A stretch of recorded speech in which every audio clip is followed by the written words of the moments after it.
I think we are live. I think. Here we are. I'm here. You're there. I am here. You are there. We are all together. Electro Omega says we are live, and I believe him. What's up, BC Rich, Electro Omega, Ricky Compton, Skyprop, Ron, Jeff, iRock, Ben, Coombs, the Coomster. What's up, 30? Mike, and Frank, and Ricky, and Guitar Man, and BC Rich, and Thunder Falcon, and Jim Beam, and Majestic PB and J Cat, of course. Tim, Chicken Beak, Ken Solo, Lee, Carl, Mike Jones,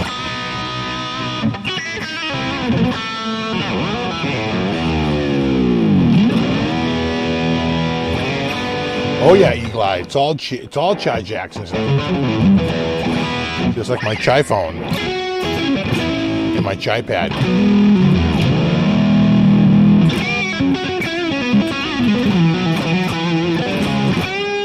Another earth-shattering guitar. I almost grabbed that one, but it's actually over there, and I just didn't have it over here. I actually really like the neck on that guitar. It's a great neck. What's up, Thomas? No, you rock. What's up, Troy? What's up, Jack? What's up, Jeff? What's up, Shelly? Neil? Jazz Flounder? Tony? How? Heyo! Heyo!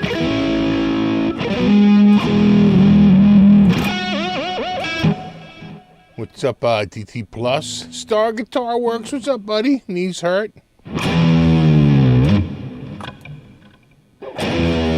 You have to have a handle on the whammy bar. By definition, it is a handle. Hey, what's up, Mark Cote?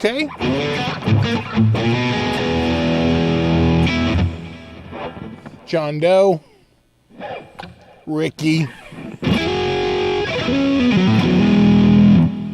Recommendations for an RG550 Genesis, thinking super distortions. That's a very classic sound. I mean, you know what? I've had the Invader. The Invader's a really strong pickup, okay? Don't get your watch near it. Especially a digital watch. It'll, right? It's got quite a magnetic field. I would, you might want to go. I'm just throwing it out there. The premium sort of DiMarzio package that's in a lot of, Ibanez guitars, and that's like the Tone Zone and like what, the Fred or something like that, and the middle one is usually like an Area 61 or something, right? There's a makeup out there for that exact pickup set in like a real premium, but the Invader, God, I had an Invader and a Kramer. Man, it's a strong pickup.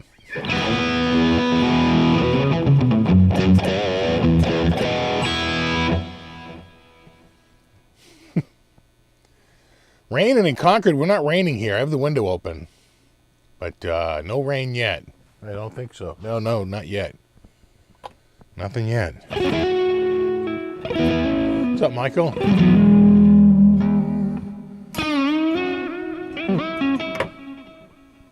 Troy says he bought an Epiphone Les Paul Custom white because of my review. Love that guitar. Made a good choice. So, answer me this, Troy. Yours has, because it's newer, or did you buy it used? Does it have the larger diamond? Because they switched. This one's got a smaller one. Ladies and gentlemen, Buddy has entered the set. Cat and 20 tails. Oh. What's that, Bud? Buddy. Uh-huh. Right. Uh-huh. What else?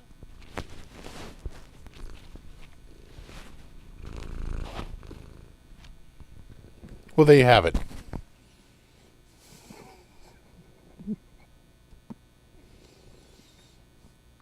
I have a set of Freds in my Jim Root telly. Tone Zone Air Norton. Yeah, Tone Zone Air Norton. I think maybe that's what I was thinking of. Tone Zone Air Norton. I think that's what I was thinking of. Not Fred. I was thinking Tone Zone Air Norton. And then in the middle, put like a... I'm still going Area 61.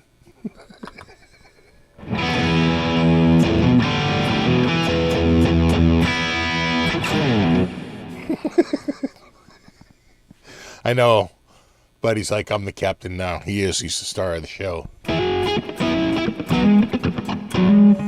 Ain't superstitious, but a black cat, you just cross your path.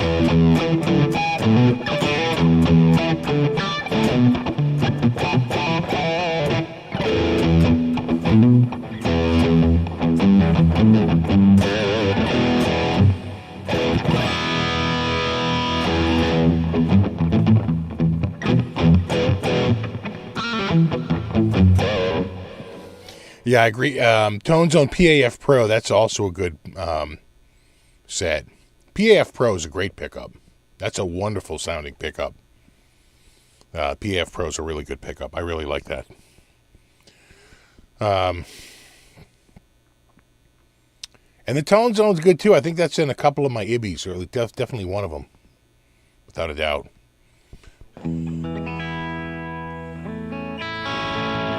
So before I forget, I just wanted to say, hey, Bendy! I am going to miss Gilbert. All week I've been doing that.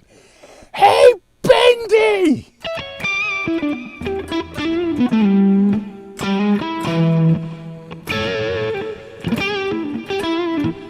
I'm going to, the dude, he was fearless. He did a friggin' 9/11 joke like 2 weeks after 9/11. They was literally screaming, too soon, booing him. He didn't care.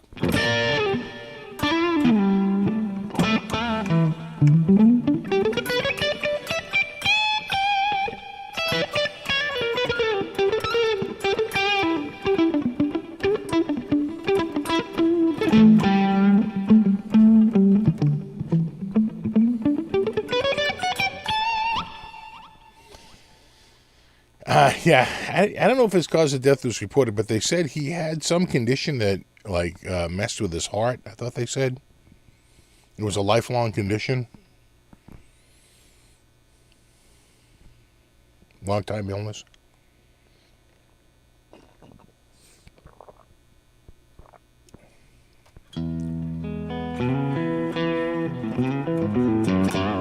I know he got fired from the Affleck. They still use his voice.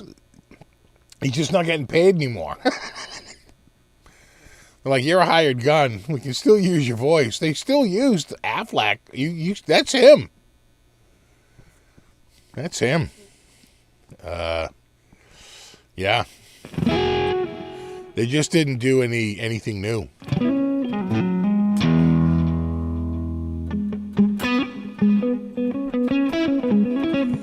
I didn't want to forget that. I remember Gilbert, it was probably in the 90s. It could have been the late 80s, I suppose. Could have been the late 80s. And I'm trying to think of the joke, because I'll screw it up if I don't say it right. Let me think about it.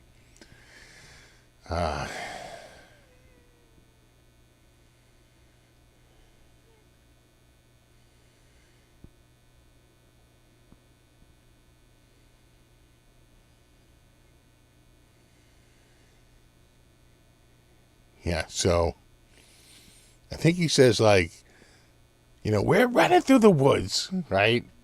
And we came across a village, or like a party. And it was, it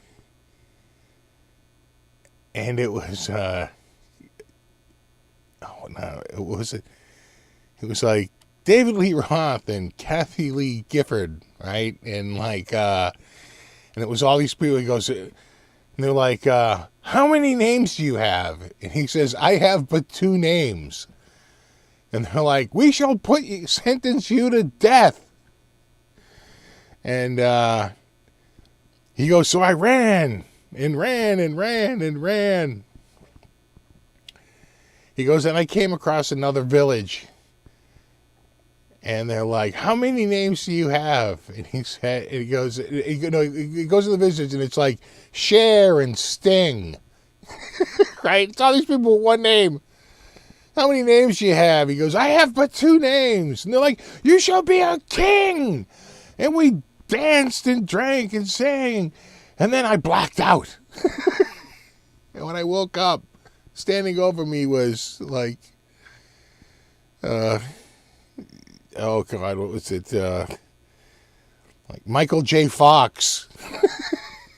Like, so, and he goes, we are the land of pretentious middle initials. It was like, oh my God. He had this massive setup. Yeah, he's like, we're running and running and running. He goes, I take it we did a lot of running. Oh, God, that dude. And it was definitely like a clean, made-for-TV joke. God, that was probably one of the first things I ever saw for Gilbert. That could have been the late 80s. You know. And then, of course, his more recent work. I loved him in Sharknado 4 as Ronald Johnson. No, what was it? Ron McDonald. Right? They couldn't say Ronald McDonald. They called him Ron McDonald. And he was the storm chaser or the weather guy. You know, the Sharknado turned into a Bouldernado. The Bouldernado became a Sandnado. The Sandnado became a Firenado. Right? It's working its way across the United States.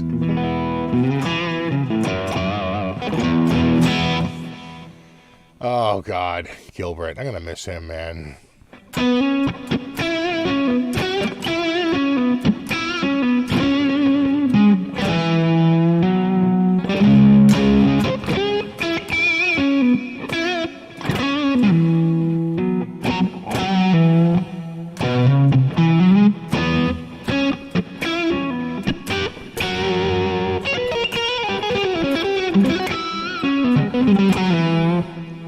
And of course, he'd be on Stern a lot. You know, he had like over 100 appearances. So yeah, Gilbert, he will be missed.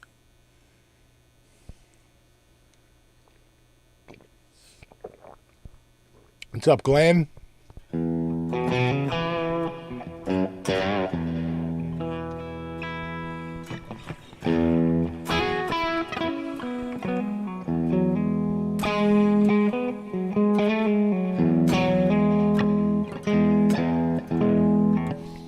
Oh, no, he doesn't talk like that at all in real life. That's a total character. Just like Pee Wee Herman is a character, right?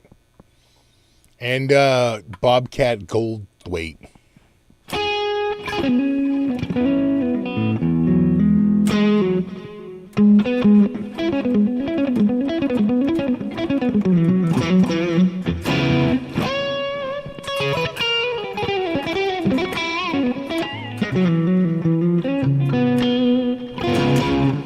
Oh, thank you, Chad.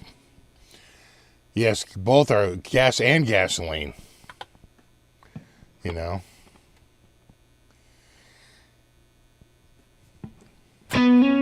Well, I think Rev Gary, I think he's crying all the way to the bank. Well, he doesn't care. I don't know who that dude is, but he's probably not pulling on the bank that Stern is.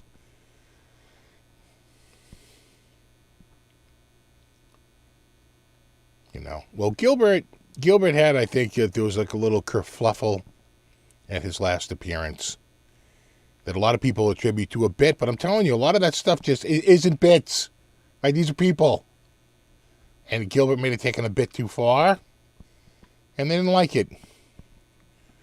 You know, plus, like we talked about the last time, The Stern Show got bought as a part of an acquisition where they were in, right? Sirius XM was acquired. And so pretty much the time, 2013, 2014, when Mel Karmazin left, because he didn't want to have a boss. He was like, I don't have a bosses. I'm always the CEO. And he left. That's the time. That's when they brought in Marcy Turk, right?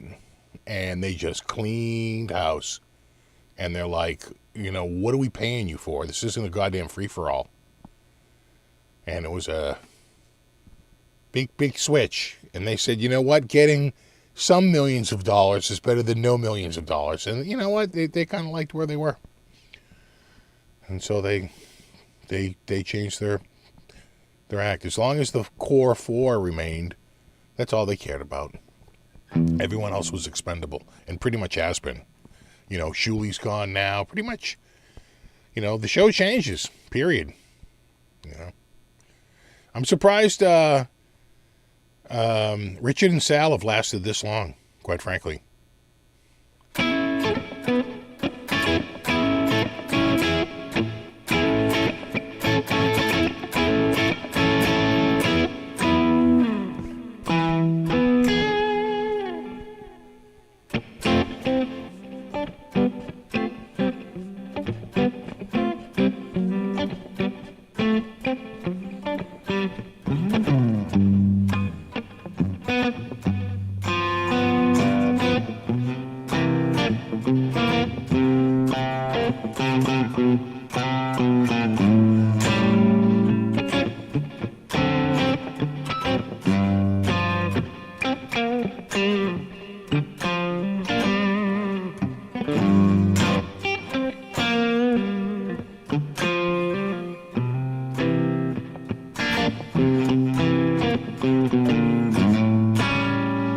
Thanks, Glenn.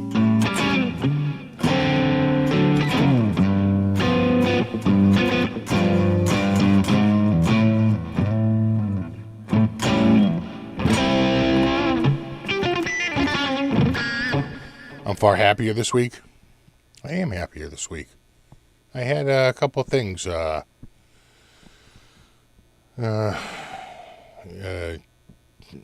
this week. So, trying to think. Let me think back. Besides Gilbert dying,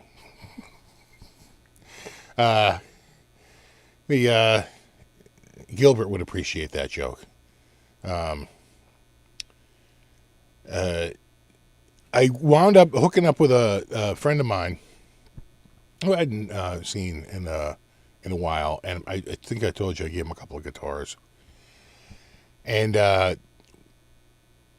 another friend of ours who used to hang out with us together was able to come yesterday, Friday.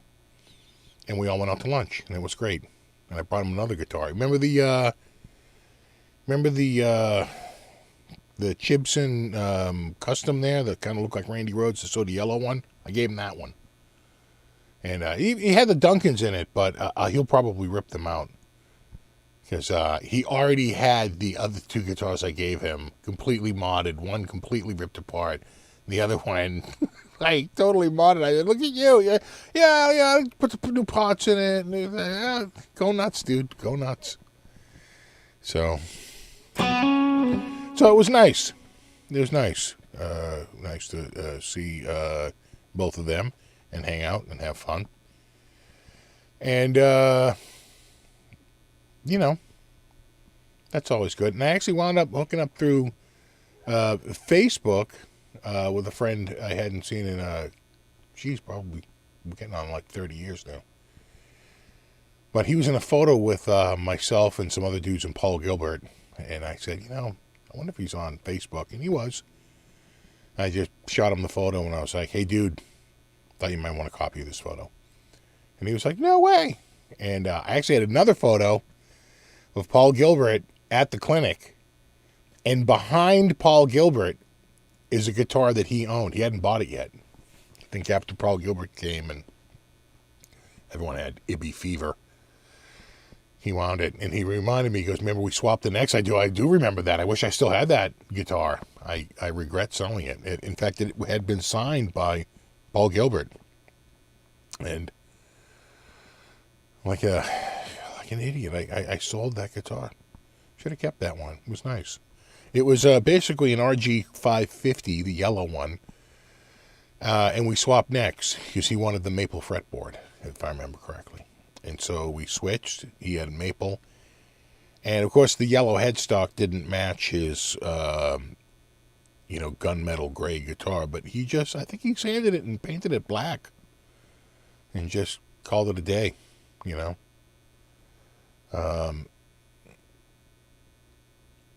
And, of course, the one on his was not gray. They hadn't gone matching yet. I'm pretty sure that headstock was black. So I had a black headstock, but it had it had the binding, right? And the big inlays versus the dot inlays.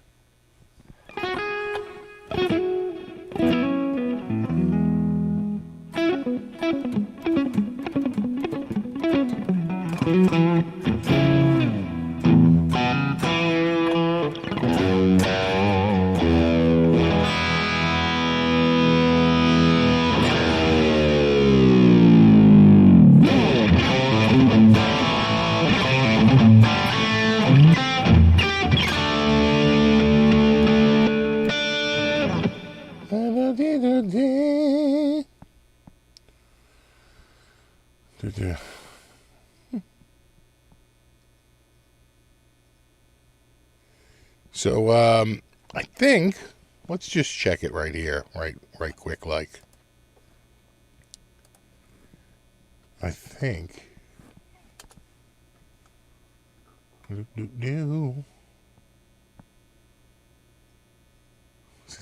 is why I have to load it up first, because I'm getting friggin' overlays here. I'm getting overlays on my underlays.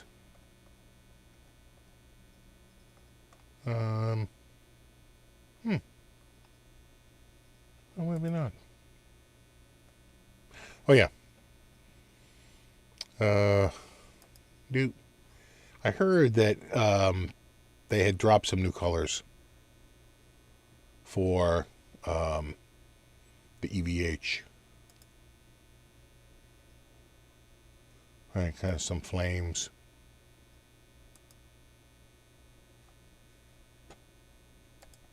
Yeah. Oh, sure. And then here, is it frost? It looks satin. Satin surf green. I kind of like it. I'm not going to lie. Maybe it's just the photography, but I kind of like the look of it.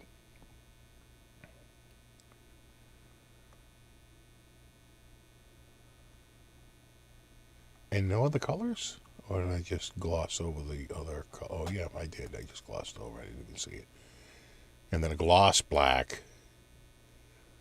And I'm assuming polar white. That I don't see any specular highlights. I'm going to assume that's also a satin finish. I like that look, though. I like that. Kind of like that. The satin. And that's it for the... so let me see what else. I think they're just new colors. I don't think there's any new tech going on here, like they introduced a new model or anything. But I had heard that they had they had some... Yeah, see, again, some new colors of the special. And I keep hitting the wrong one. Let's look at the standard. Pretty standard. Yeah. I kind of like that. Not bad. Coming in April. Are these other ones available? And that's okay. So maybe just the only new color is the... Kind of like my color, but it has a roasted neck. I think these are... I think the only new color might be... the, gold...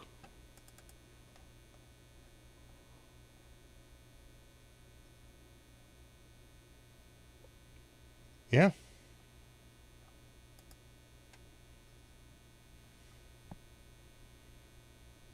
What do you think? You like the gold? Satin surf green is the best. Yeah.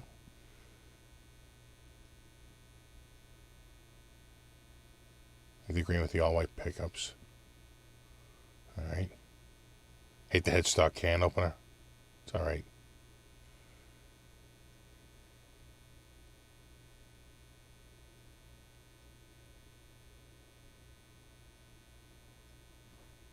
Yeah.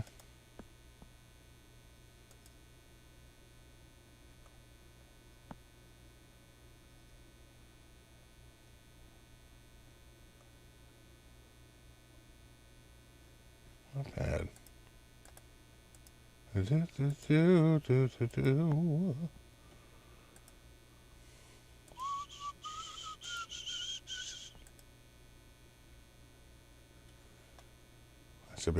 a big load on that front panel. I don't like this series. I'd get a Kramer. Get a Kramer way before I got that. I'm feeling a buddy on my leg. And I already have a custom striped. And you know what? I'm not a big fan of the exotics. Because, you know what? I'm not a big fan of natural wood guitars. I like a little paint. At the very least, a burst, but usually a solid color. I'm not a big natural. I'm an anti-Nuno.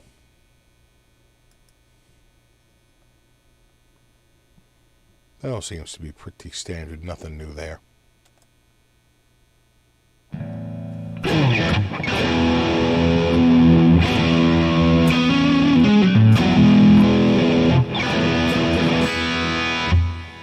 Anyway, we get back here.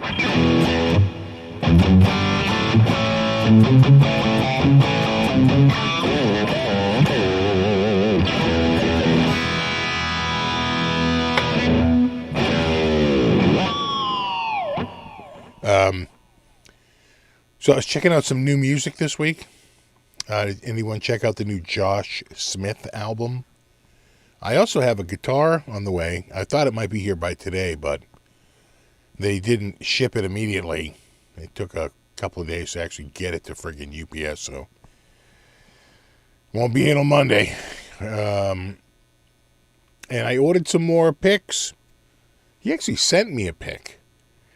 And right around the time I got the notice, I'd actually just placed an order, and I said, there's no way he just shipped that order already. But he said, he goes, oh, I sent you one of the glow-in-the-dark picks. And I was like, oh, cool, thanks. He goes, I just saw your order. And I just ordered another half dozen, seven new picks. And those will be in like a week or two. New guitar should be here Monday.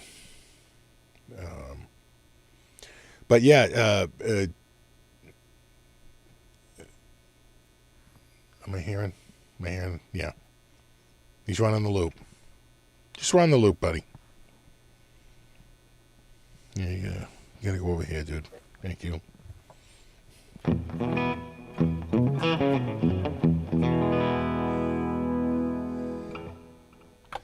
Yeah, I think it's called the Bird of Passage. Is that what it's called? I wrote it down. Josh Smith.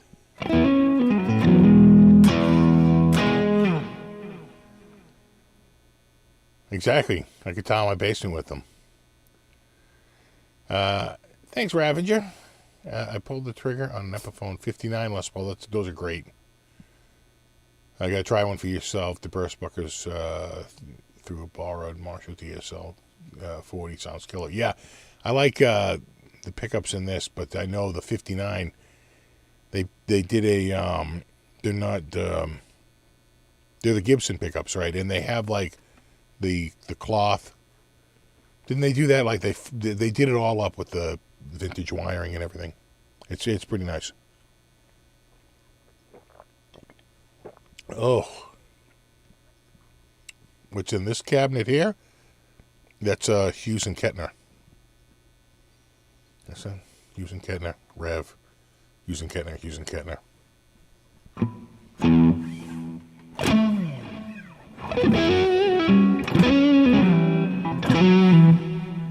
Yeah, cat in the window. It's cutie. She's it's good. It's good with the window open. I had to crawl out in the roof today. It's not a good thing. I had to go out the bathroom window. Again, it's not a big window. It's a very small window. And I have to put a little stool down outside because the window, it's kind of low. You can't just walk out. You got to step out and get out there and not fall to your death. It's always good. And then I had to drag up a hose and jet out some of my downspouts because I could tell they were clogged. And so I think they're clear. I'll know. We'll see. Annoying.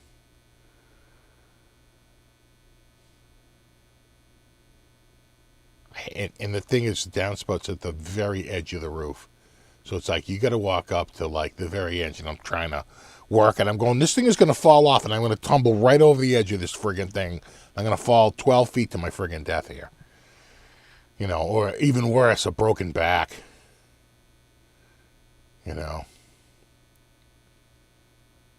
So, but I made it.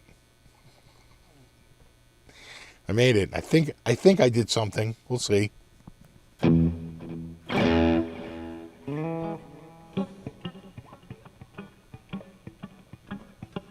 Yeah, it would ruin the whole weekend.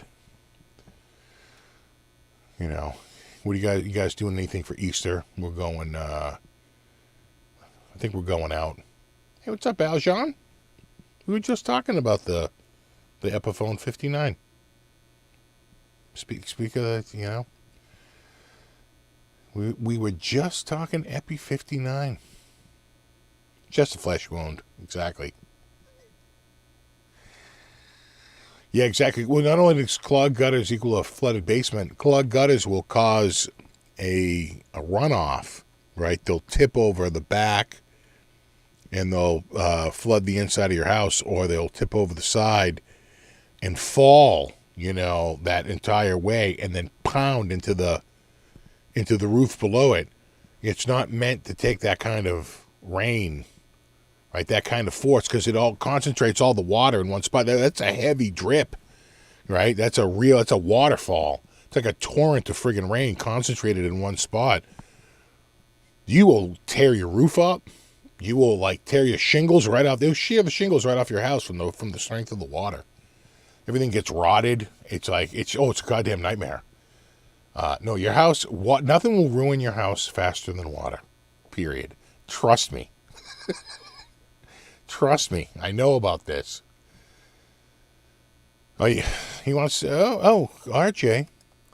RJ says, let me see Cam too. Here you go. Here you go, bro. Cam too.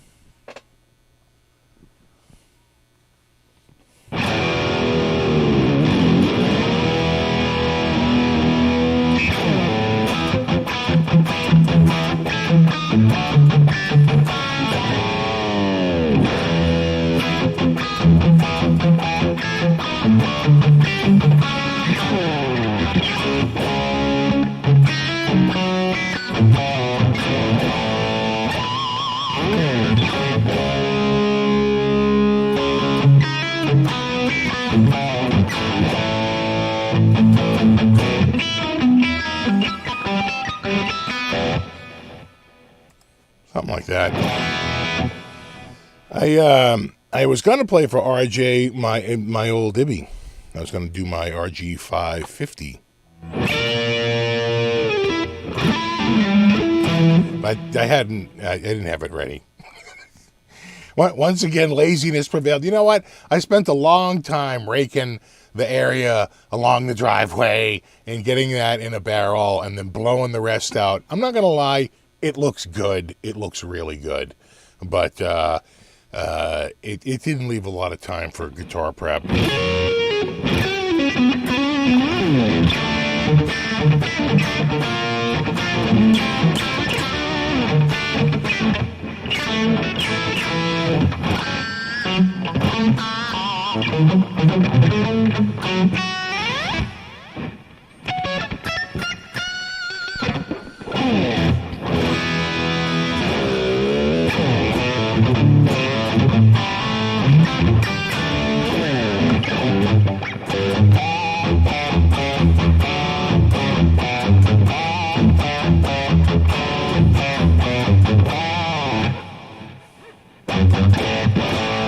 exactly. Water is a solvent. And it can be...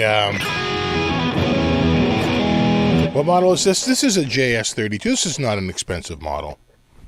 You know, it's a bolt-on. It's a, you know... these are like $350 new.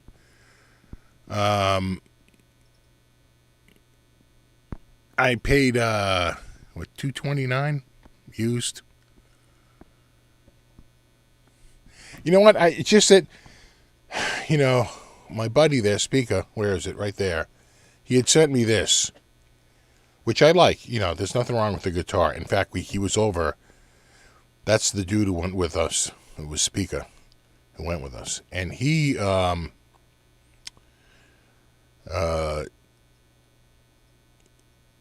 you know, he sent this over because he wanted me to compare it to the Kramer, because he's a big Kramer guy.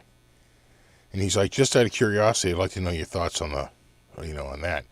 And I said, well, my thoughts are, and we even looked at it yesterday, the Kramer stays in better tune. And if you just look at the spread of the tuners on the Jackson are spread wider. So the strings are just pulled like more apart from the same, you know, roughly the same locked area, right? The groove of the nut.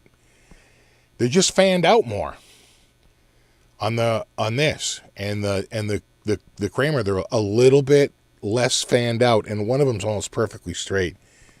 So without a locking nut, it just stays in tune. But I wanted the locking one. I just, even, you know, it's just, I like the Floyd Rose. Plus, the Floyd Rose has a better bar angle.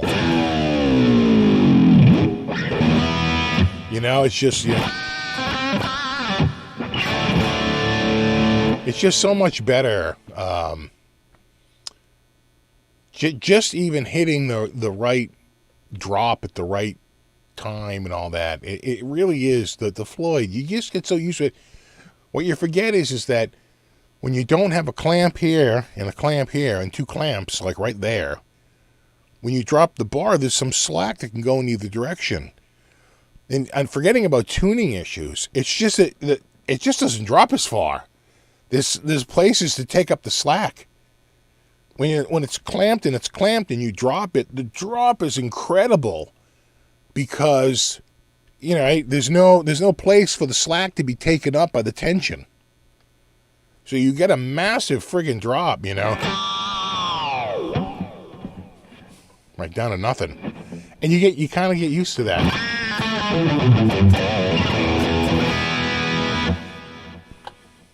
Floyd Rose Special? I think so.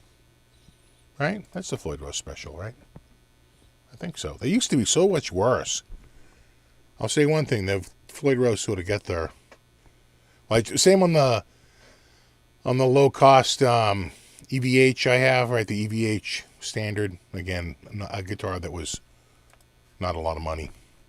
Although this was even less, you know.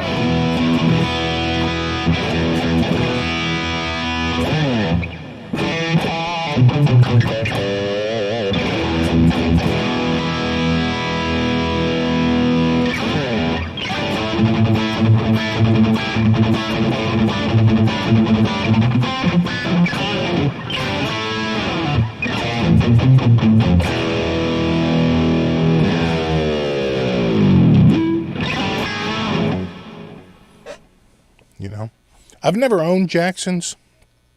Like, literally, that was the first Jackson I've ever had. This is the second. And, you know, I'm a man of advanced age. You know, I had a Kramer in 1984.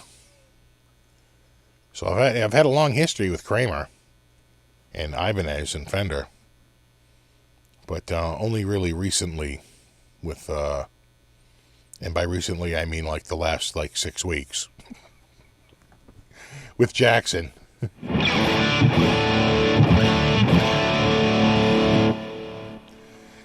You know? Though, I gotta say, you poke somebody's eye out with that thing. Gotta be careful.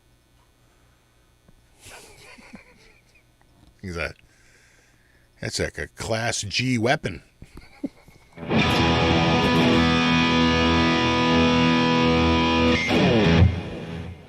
Have I been playing the Frankie any? Not too much. It's right there. But sometimes. Got the Frankie right there. And I got the Kramer, see? Those are the ones I sort of been playing recently. Got the Kramer. There you go, this side. No. That's just making it worse. That's just terrible. It's terrible. Terrible, terrible, terrible. Buddy. Buddy's like, yeah. Oh, no. Just walk right over it, bro. Walk right over. You're good. No. Click the lights. Just whatever. You're the engineer.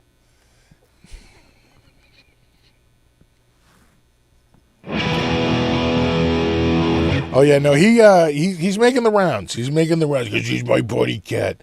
He's my buddy cat. Please don't call him fat. He just has thick fur. 'Cause it's the winter. He can't jump too high. 'Cause he's my chubby guy. But that is okay. 'Cause he's my buddy. Come on, buddy. Let's go, buddy. Jeez. What's that, buddy? That's what I thought. Buddy? Uh-huh. All right. Well, you heard it.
But I think Buddy was rocking out for a second there.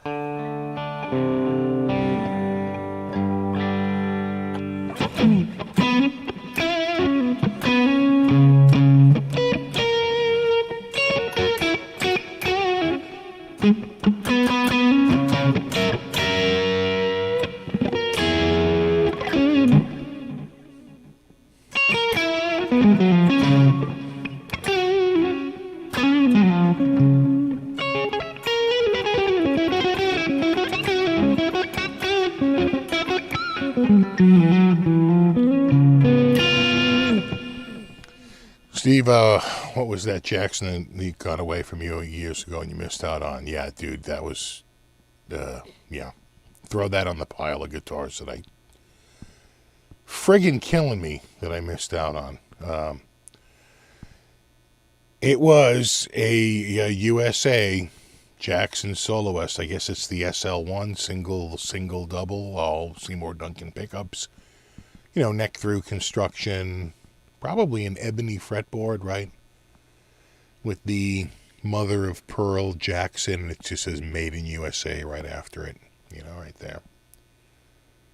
I want to say it was $8.99. I think I ran across the screenshot of it.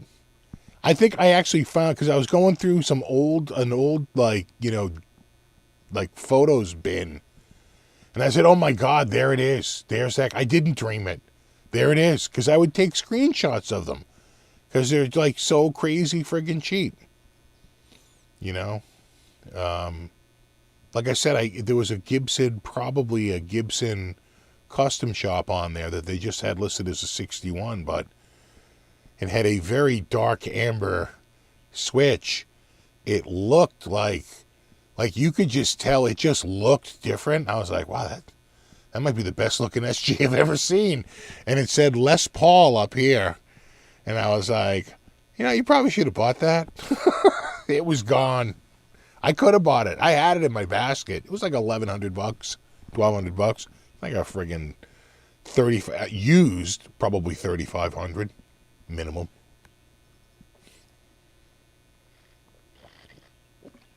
Oh my God, that coffee is good.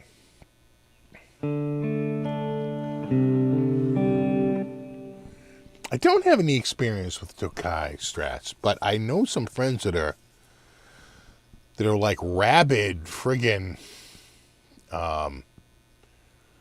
lovers of that whole thing, the whole Tokai thing. But yeah, I think that was like it was a USA. It was $7.99. I was like, oh my God. I have a few like that where you're looking at them and you're like, how does this? Because you know what happens? What you rely on is somehow Guitar Center takes it in, and whoever took it in didn't talk with whoever listed it or something like that, and they make a mistake in listing it, and what they think to be just a regular 61 reissue, which even then $1,100-$1,200 would be a pretty good price on that, right? Usually they're a little bit more for the 61, right? More like up in the teens than around the lows. The low, $10.99, $11.99. It's more like $14.99, $15.99 for the reissue. And but yeah, no, that was absolutely a custom shop. The problem is they only had one photo, and I was like, should I just buy it and just take a chance? And I should have just taken, because you have a return. It's like, what was I thinking? It's like, there's no risk. Just buy the stupid thing. And if you don't like it, just take it right back to the store and say, yeah, this fails to meet my eco needs. What's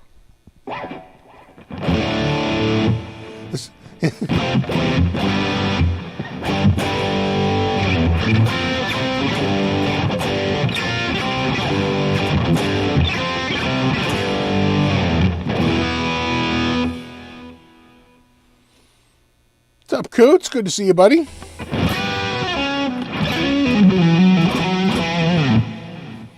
Police is still looking for an ESP, Skulls and Snakes. Yeah, I tell you, it can take a long time. When I was looking for that Kramer, my 83 Kramer, that was like 5 years in the making before I found that. 4 or 5 years. Same with the Fender Strat. That took years in the making. The IBI reissue, the reissue, the IBI rebuild, that sort of fell into my lap. When someone gave me the guitar body and I just had to swap out some of the hardware, because it was like, if you saw it, it was like practically rusted to disintegration. But I got the parts out and got them swapped, and it's better than ever. But yeah, when you're looking for a guitar, sometimes it can be years before you find one. It really can. If you don't want to just throw money at it. The easy thing to do is just to go on Reverb, and you're like, how much do those guitars go for? $1,800. How much is it on Reverb? $4,300. Huh. No, wait. $5,300. It's like, oh my God. Some of those guys. I used to think eBay was bad.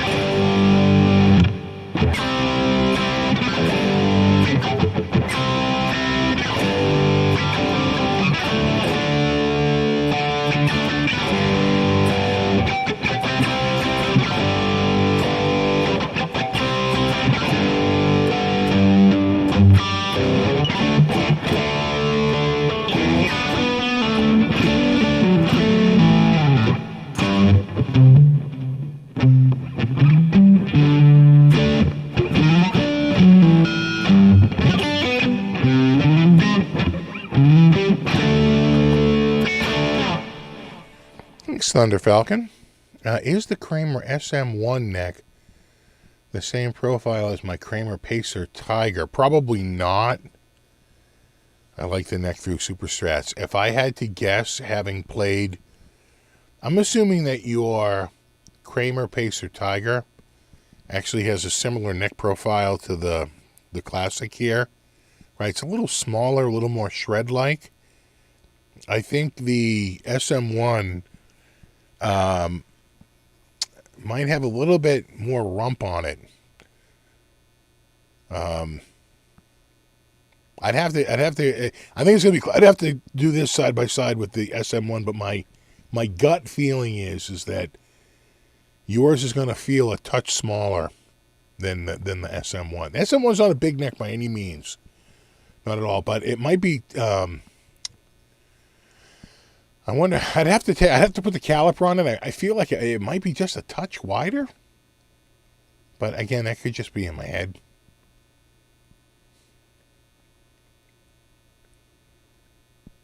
It's only me head.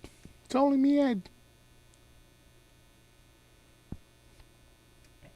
Ripley says the newer SM1 is thinner than the original mid-2000s first runs. Well, that's what I have. I think I have, well, I want to say mine is a 2014 or a 2015.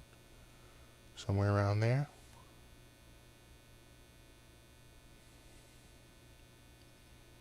You know?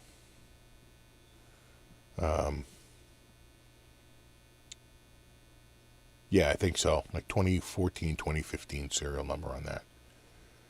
So, yeah, I definitely feel like this has a little thinner neck on it, without a doubt. At the very least, it's got like a different curve, right? Maybe the cheeks aren't quite as cheeky, right? So it just feels, right? Again, neck feel is such a weird thing. It's not just the thickness and the width. It's also like the breakaway, right? The radius, the circle, and like how does it go from the center to the sides? It's quite a thing. Because you never know how it's going to feel. Like when I played this, I said, "Oh my God, it's a thicker neck than this one." That one, God, I hate it when it's. See, it's reverse for me. That one. But when Speaker was over yesterday, I said, "See, check it out, feel it." And he picked it up. He says, "Oh my God, you're right. Yeah, no, it is. Yeah, it's a little thicker." I'm like, I could instantly. Yeah, a little bit of the shoulder. Hey, what's up, Sean? Nice to see you. I've never done the R5. I think I'm always R2. Right? Although, I wonder if this is R3. I don't know. I don't know if they give, that spec out.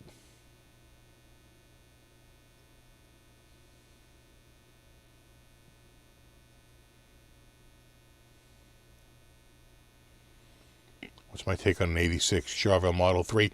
Those late 80s Charvels are pretty good guitars. I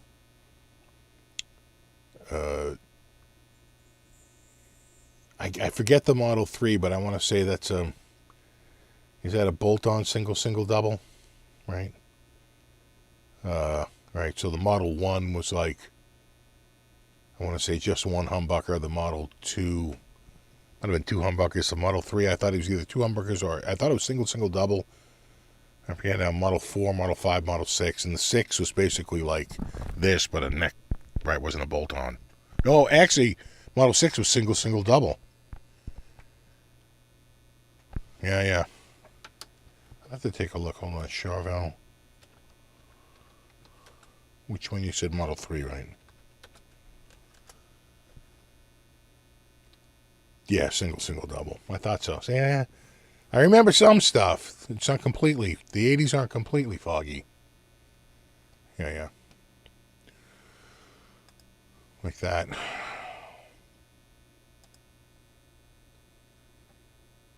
So that's a little weird. So some show them with a pick guard and some show without a pick guard.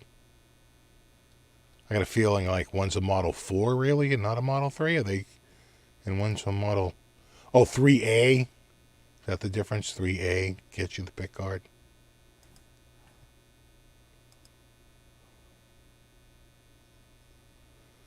Yeah, that says it's a 4, but the electronics are different. No blade switch. That's individual switches. Yeah, that's showing a Model 3. Single, single, double. Very, very much like the guitar I'm playing right now, right? 2 humbuckers, right? Lock, 2 freaking knobs, and a blade switch.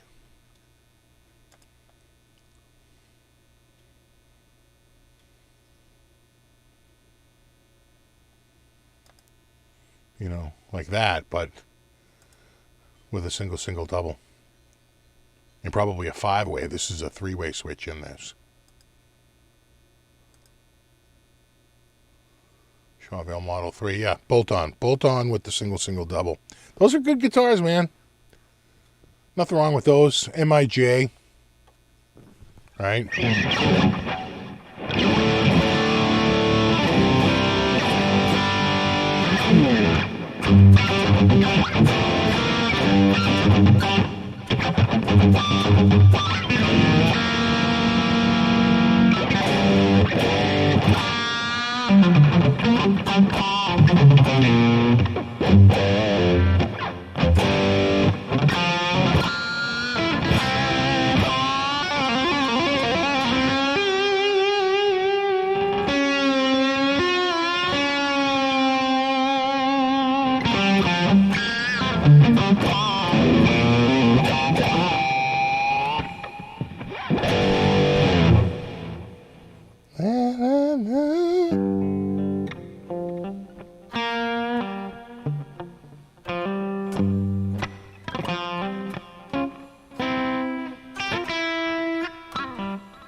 Hey, Steve, still have the Strat? I don't think I'll get rid of that one. It's you know, it's a tank. It's a very heavy guitar.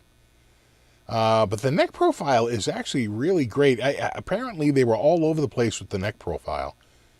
You could get a U, you could get a C, you could get a V.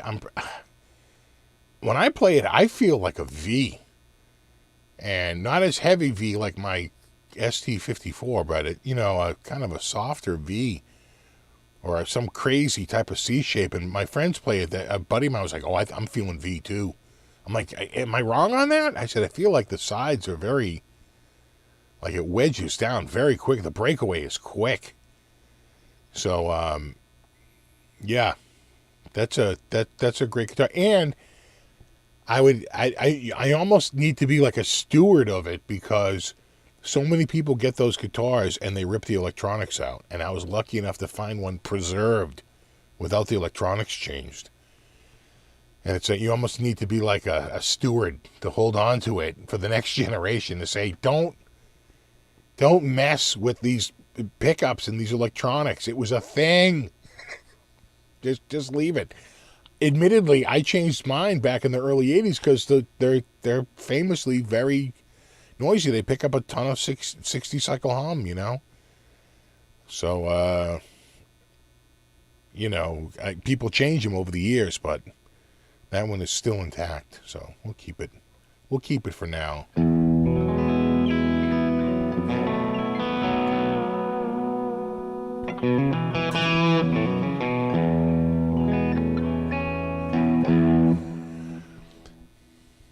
Yeah, the green Strat is a different neck. That's a 59 neck on that.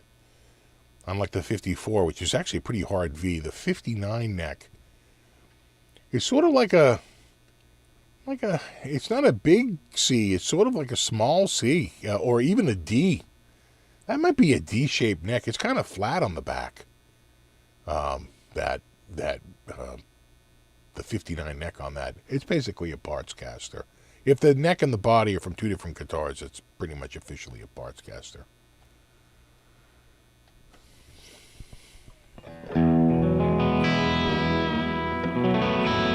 Don't worry, Jamal. Jamal, I said it before, and I'll say it again. If I'm ever going to get rid of that green guitar, you, being a long-time faithful follower of the channel and having expressed extreme thoughts about that guitar, I have granted you right of first refusal. So I will, if I ever get rid of it, which, I actually might. So start saving, bro. Guitar played by me isn't cheap. Oh, thanks, Vinny P. Thanks, buddy. Oh, yeah, Ben Coombs is going to have guitar phenom and general good guy RJ Ronquillo on his channel tomorrow night. Check that out on Ben Coombs' channel.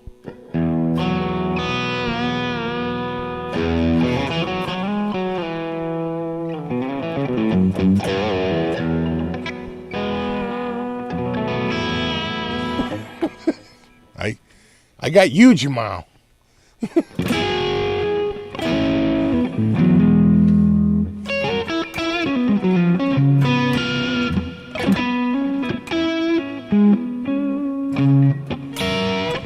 thank you, Vinny P.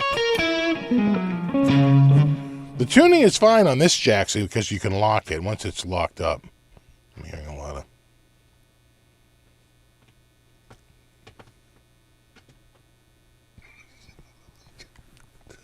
Then he bolts out of here. He's Fat Cat Ninja. He's Beverly Hills Ninja.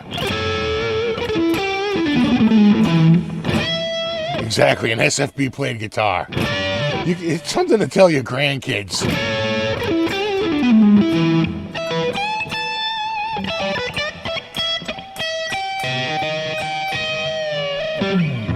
And don't forget, that guitar may or may not have been touched by Buddy. That's got to be worth something.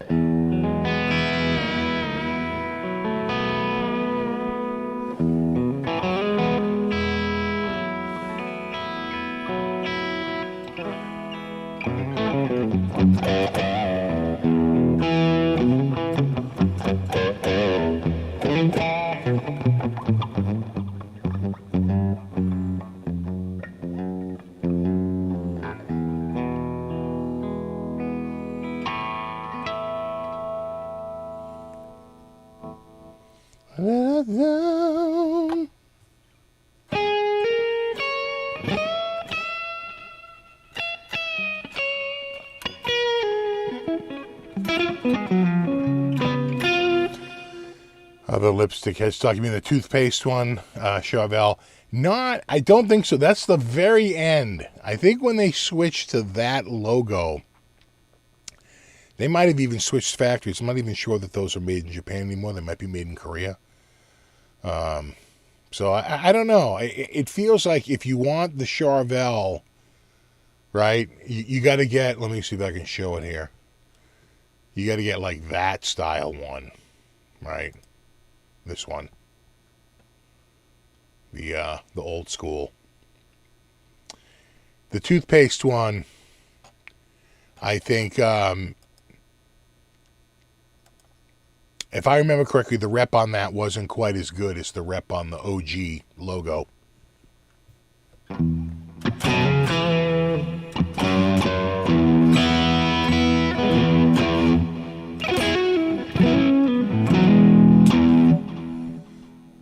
Giving away guitars, I not really, no.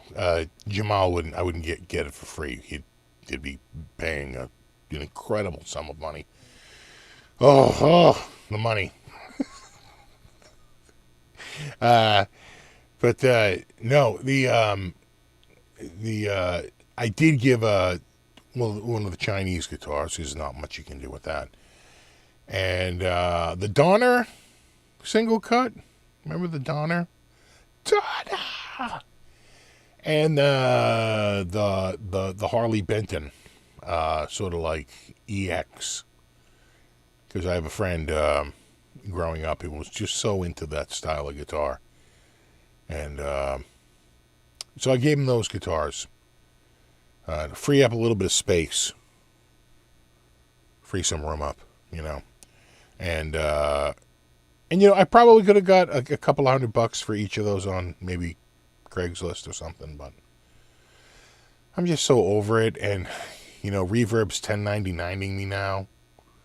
So, like, I can't even feel like I can even, like, go to Instagram and just say, send me the money and I'll, right? And you can just Venmo or freaking PayPal me the cash. Can't even do that. They turn you in now. They turn you in. The next thing you know. Well, it used to be they changed the rules. So it used to be that you had to have, I think it was 200 transactions or $20,000, one or the other, or maybe both, to be considered like a quote-unquote dealer and have to like report it, or at the very least have to get provided a 1099. Now it's one transaction and $600. That's a pretty low threshold. So now you get a 1099, you get a 1099. So all these digital transfers of money, it's all friggin' automatic now. And, the next thing you know, you're going through a whole thing in your taxes about expenses, because it's like, I'm not selling these guitars to make money. A lot of them, I'm selling them for less than I bought them for, because when you buy a guitar new and you sell it used, it's very often for less than you paid for it, right? And they're like, yeah, but that's not a very smart business model. It's like, it's not a business. I'm in the guitars and I buy them, and sometimes you sell them and you lose a little bit of money, but so what? That's called like basically renting a guitar for a little while, right? I had it for a couple of years and I sold it for less than I paid for it. That's, but they don't. It's all a big pain in the ass.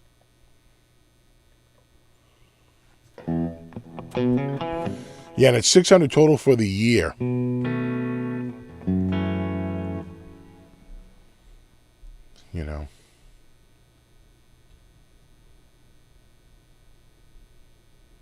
Oh, I can feel it getting humid.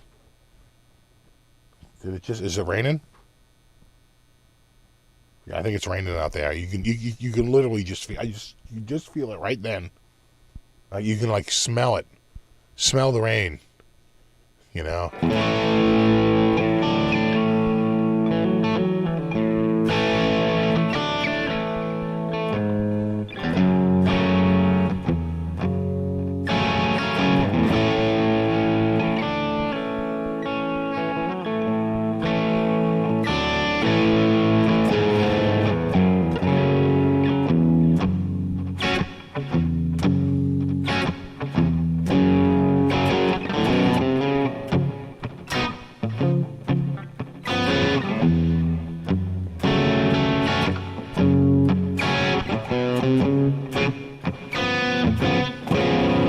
Brian in Guitar Center in Round Rock, Texas.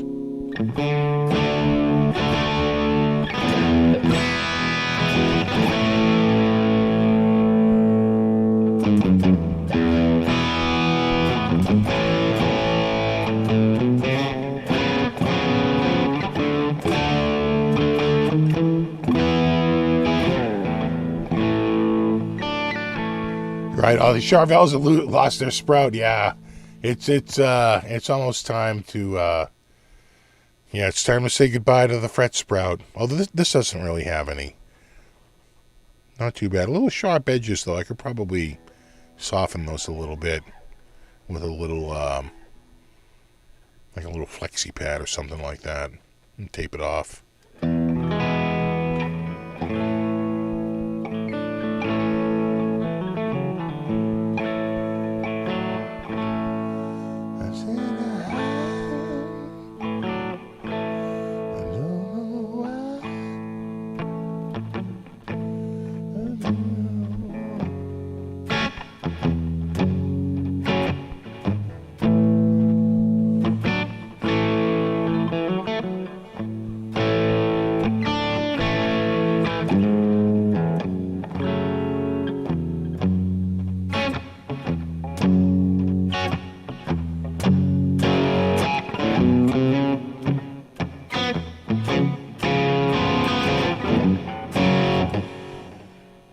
Yeah, the thing about the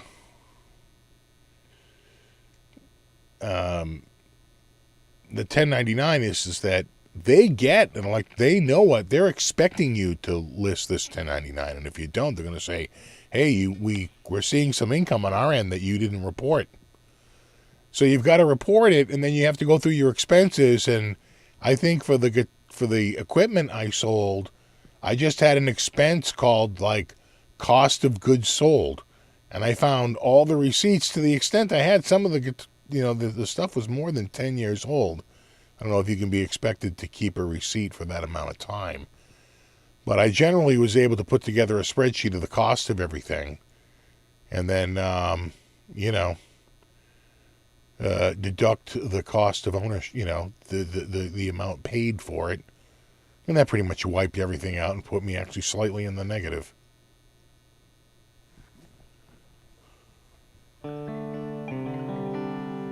What coffee maker do you have? We have a Cuisinart. The Queefin' Fart.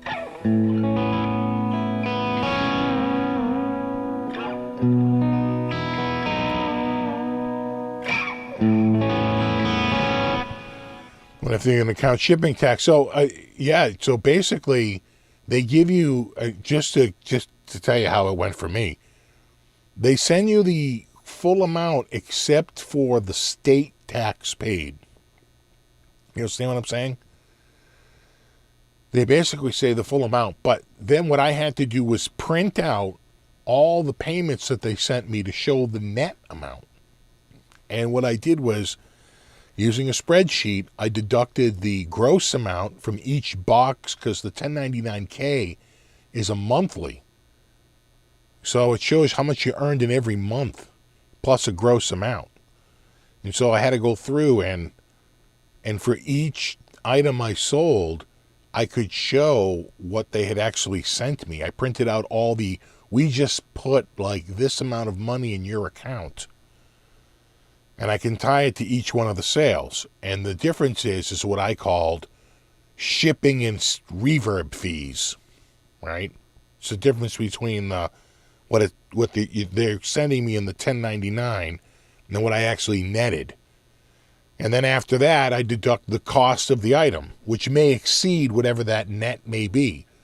So I wound up showing a negative, quite frankly, for a lot of that stuff, because I think it was around $5,000 in sales, and I think my net on it was like negative $800 or negative $1,000, right? Because I sold $6,000 worth of stuff for about $5,000.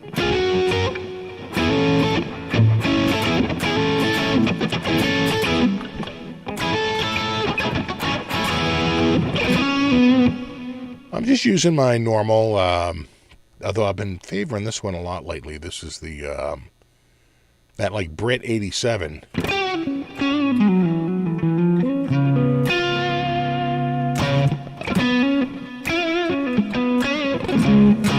What's crazy is that I had to connect my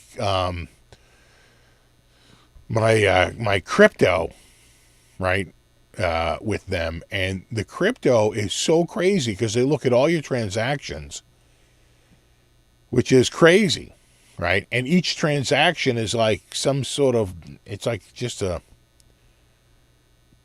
don't know, it's just transactions, right? It's like, so I had like, my transactions were almost like 2 times the amount of money I actually had in there, right? Because you're buying and selling and doing stuff. And at the end of the year, I had money in crypto in one of the crypto online accounts, and I didn't do anything with it. I just set it and forget it. Just buy and leave, right?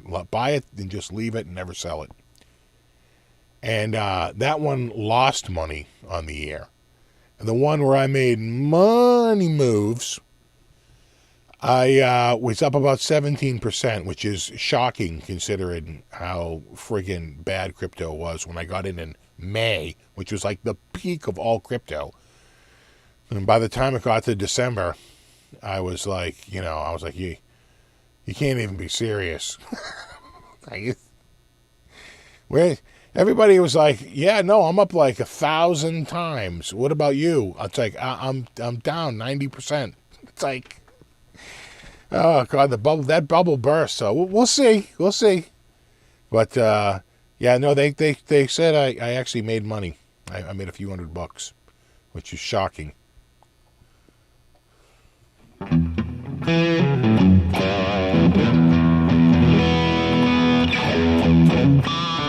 What expensive guitars your owns with disappointments?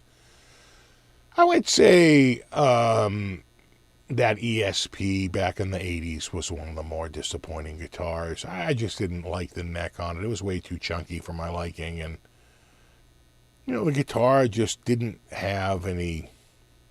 It had no gramba. You know what I'm saying? It had no gramba. And so I was like,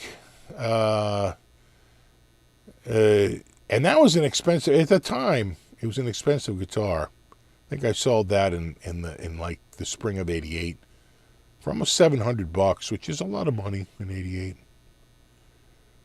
And used, and dumping it off. That guy couldn't buy it fast enough. And anyway, yeah, that one I didn't really like. Trying to think of what else I got. I got that Gem 777. I never really liked the color. I should have kept it, though, just because I'd win the friggin' internet now if I was playing a friggin' green Gem every week. What else did I get that was a disappointment? I very rarely hold on to guitar. Like, if I get a guitar and I buy it through Guitar Center Used and it shows up, especially if I have it shipped to the store and I don't like it, returned right there. It's like, no, this guitar sucks, and you're keeping it. No. I got a Kramer from them one time.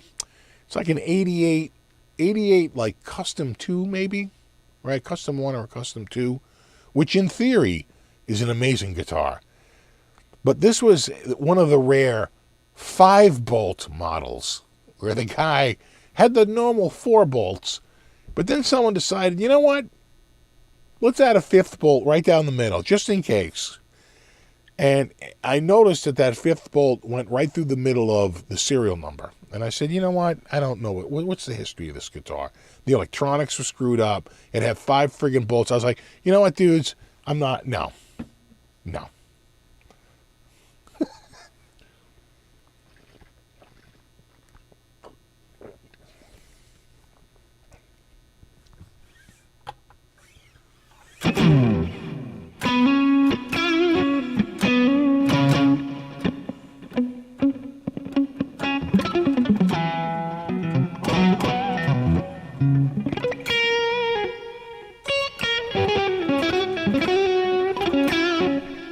Tactical said he was let down with the Sun Valley Super Shredder. Yeah, it's not. If it has the Sustainiac, then I think it turns a corner. Other than that, it's just a Super Strat. And they're not cheap. Right? Schecter's a little bit more money. I mean, considering this was a couple of $100, considering, that and the, and the Kramer there, considering the cost of a Kramer like that, right? The Schecters are a little bit more money, without a doubt. So that's where if it doesn't have the Sustainiac, it's like, what are you really adding, right? Although I will say this, it had a very thin neck. That's one thing that someone might gravitate to that Schecter for, because the neck is, it's practically, it's not exactly wizard thin. I think the wizard is still the champ, but you'll cut yourself on that neck.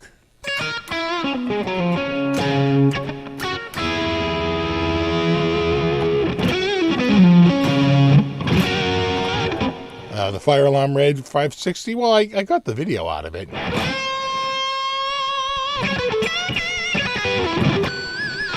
And then I returned it.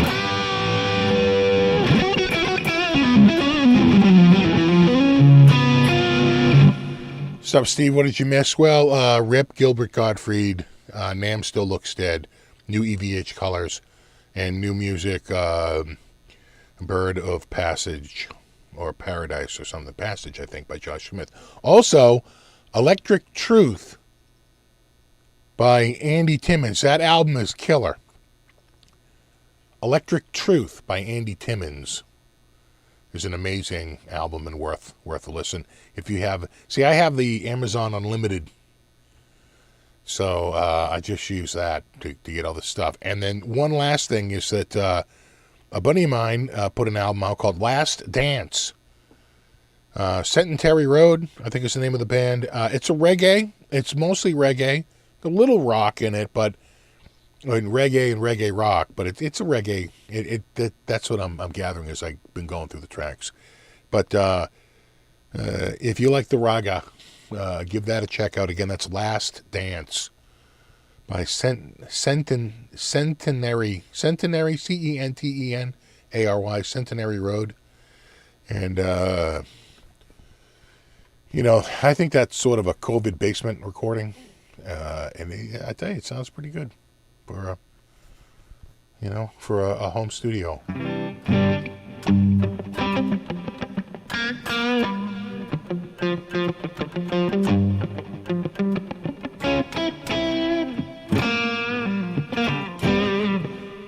We didn't talk about Digitech, but we can talk about it right now. We will say goodbye, Digitech. We hardly knew ye. The body will decay, but the spirit lives on. Especially in my valve effects. We had good times, Digitech. Though, to be honest, I didn't really own but maybe a handful of products. Although I did like their rack mount multi-effects. And the end.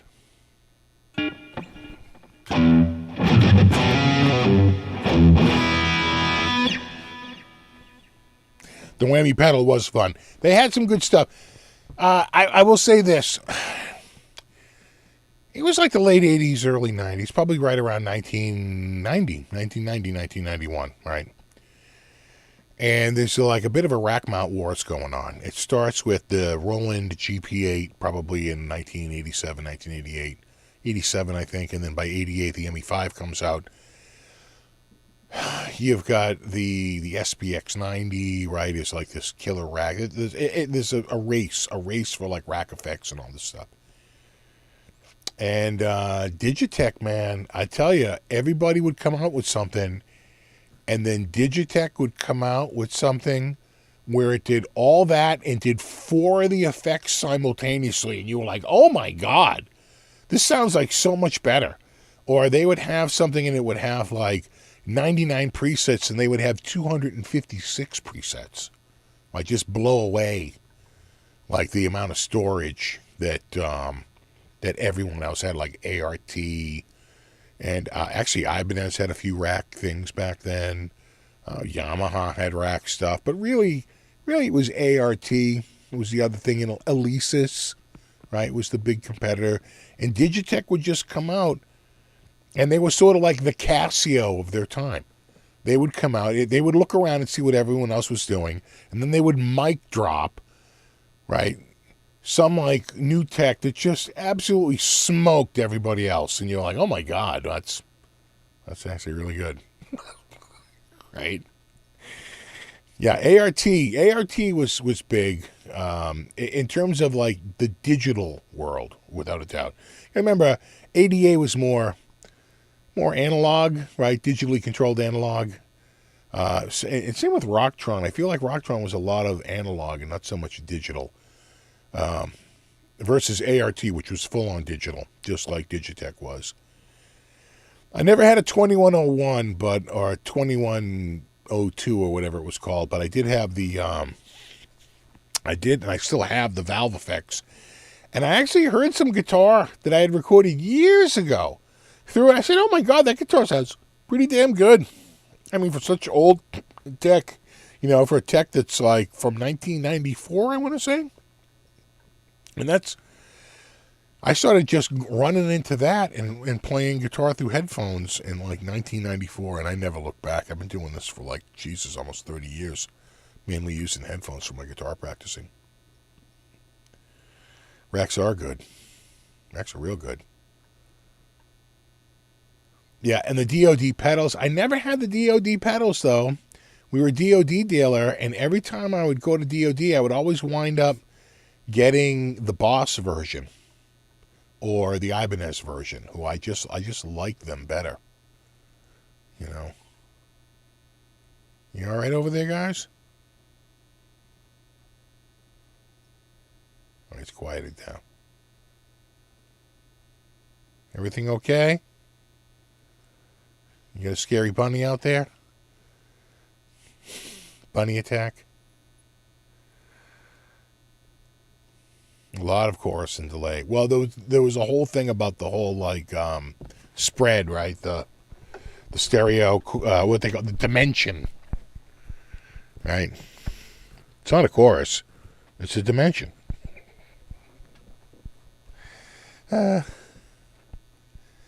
So I never really owned a ton of DOD pedals. I always thought DOD was the, because we would sell them. We were a DOD dealer. I would wind up getting the Boss one because we were Boss dealer as well. Almost always I went with Boss.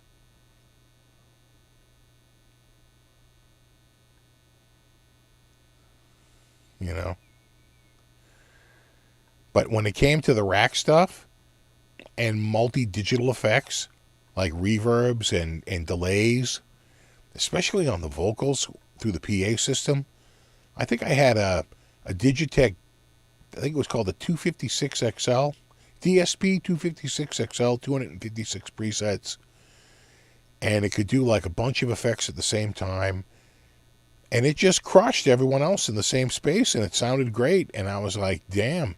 It even had like a little remote hand controller that it came with, and you could put that on your desk and control the rack from this remote. I mean, it just, again, like kind of like Casio, they really just would mic drop some like amazing thing. But when it came to the pedals, I didn't like the foot switch on the pedal. I didn't like the little rocker. I thought that was always like a little cheap. And I always thought their pedals were kind of noisy. And again, we're talking 85 to 95. I'm not talking about like the whammy. That thing didn't come out for probably another 10 years.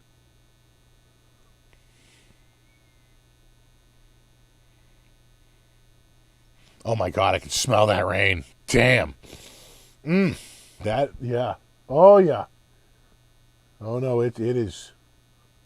Oh, you can smell it.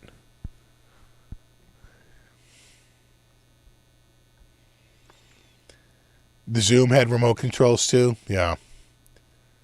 That Digitech definitely had, and it was like like an 8-pin DIN, right, or a 10-pin DIN, something like that, 8-pin DIN. I had an ME5. I never had the ME70. The ME80. I did have the ME5 though. For metal, reverb, or delay, or both. I think for some people, they would say that delay is enough. It gives you enough breathing room. But I like both. The problem is that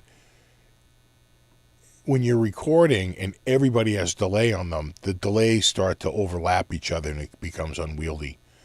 And it's when you kind of have to do it dry and then just put a reverb on, like the mix to some degree, right? Small, little things to take the edge off of the individual tracks. And then maybe something more with like the whole thing. Although sometimes you want just something like the drums, like right in your face. You really don't want anything, but I was listening back to some old tracks. Oh my God, the reverb. The reverb we used to use on, and I'm thinking of, what I was listening to recently was Wasp, right? Animal. And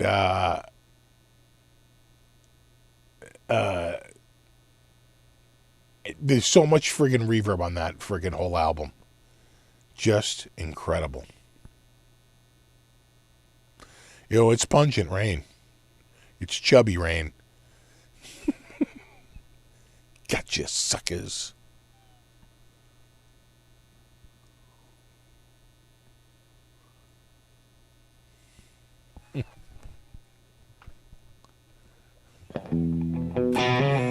Well, there's a Bassett. Yeah.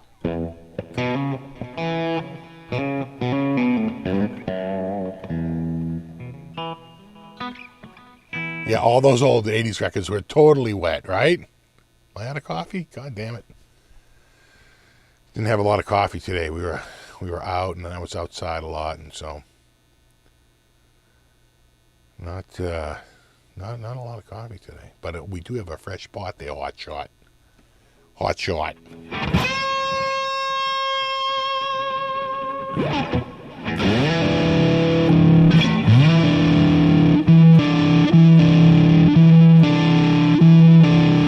I told you I have a bootleg of Hendrix in Boston Garden from the summer of 1970. You just hear him up there doing this. You hear me? Okay. Everything okay? You hear the it's like they're doing a sound check. And yeah.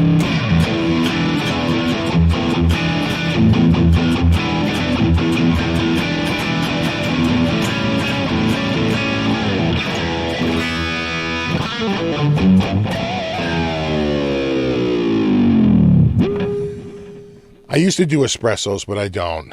I'm just sticking with Coke. I'm not doing the crack. The Coke is enough. Jackie Bowfinger.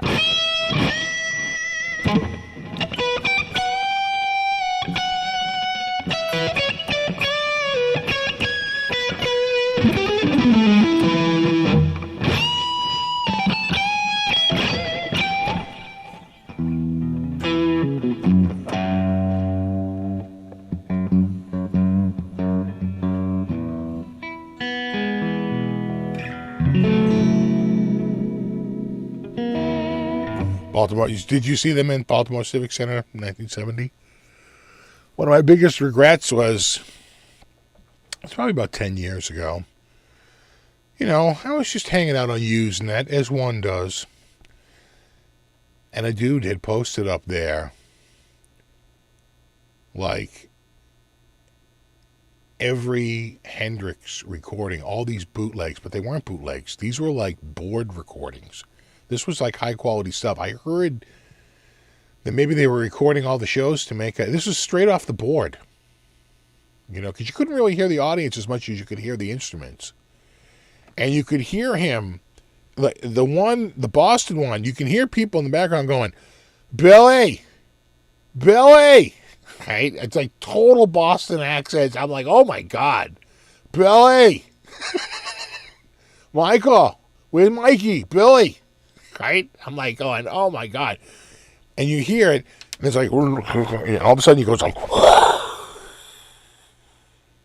and you hear, now, it's like, I swear to God, it's like they were just about to go on, and he lifts the mics up, right? He puts like two big aerial mics up in the air, and they're going to record. So I think I don't know if it's a combination of the board and the mics or what's going on. He's getting the room, but it's just like, it's crazy. And so I got, like an idiot, I download the Boston show and none of the others. He had every single show from that summer. There had to be, I don't know, a couple of shows a week, maybe even 3 shows a week, every week, until like September. And then he dies. Right? So it's like that final summer. And they were all up there. In fact, I swear to God, that Baltimore show was up there. And, because they had all the cities. And I was like, oh, look, Boston. I downloaded Boston, and that was it. I should have downloaded every single one of them. But, you know, herp derp, you're not thinking. And I've gone back looking for them, but they're not up there.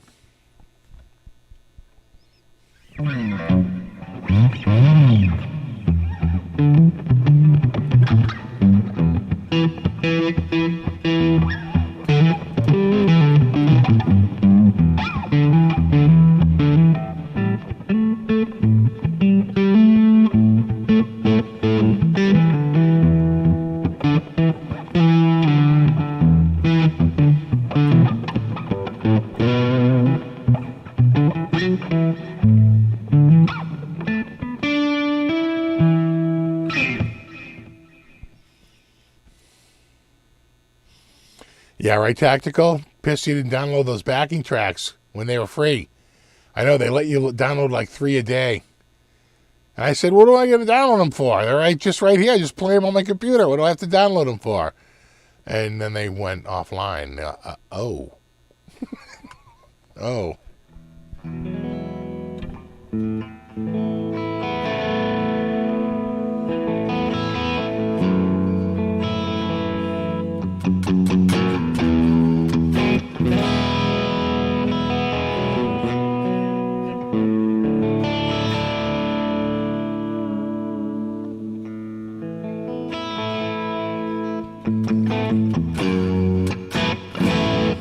That's a little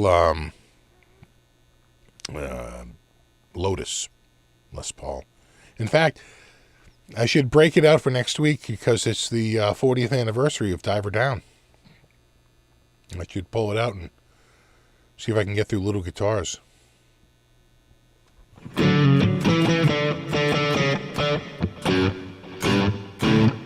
Right, something like that.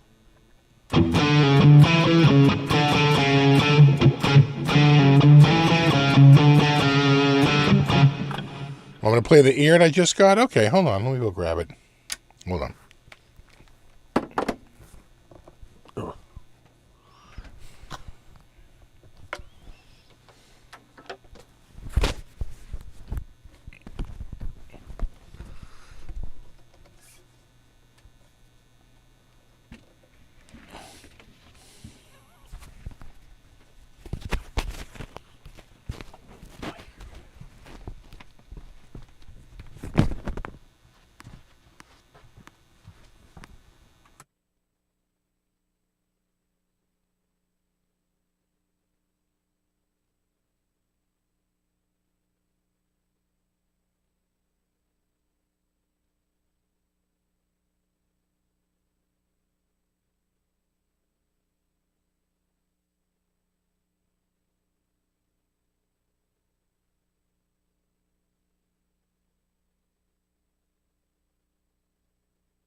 That was definitely a cold front.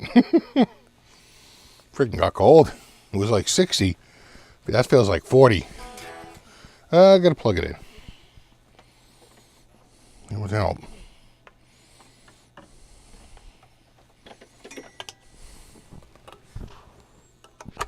There we go.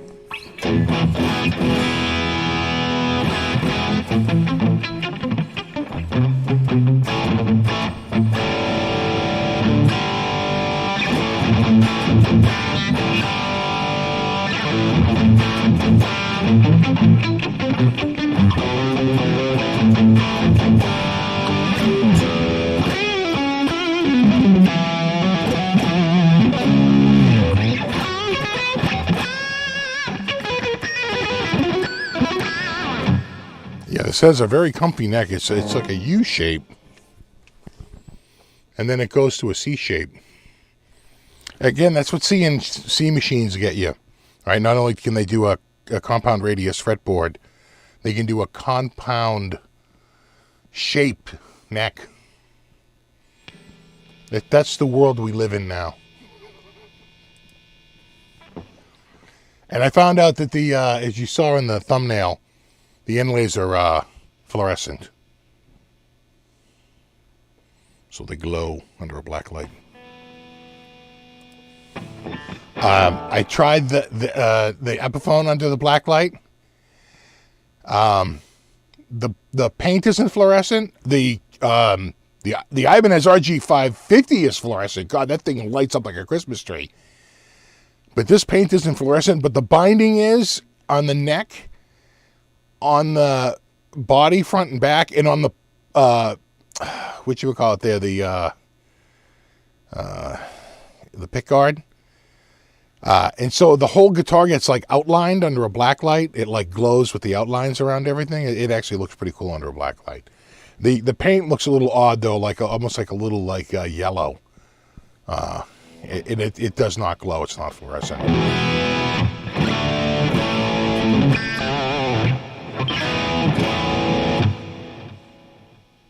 Oh, thanks, Barry Fitz. I appreciate you joining us. I try to entertain if I can.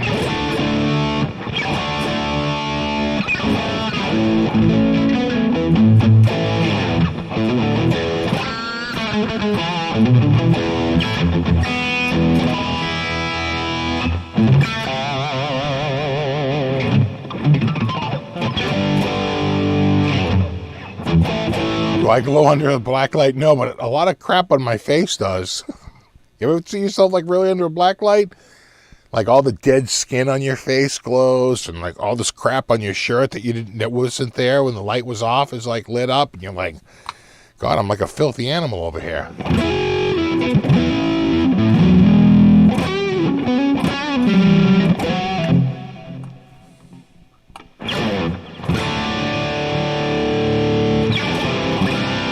I know, never take a black light to a hotel. You know what? Some things are better left not known.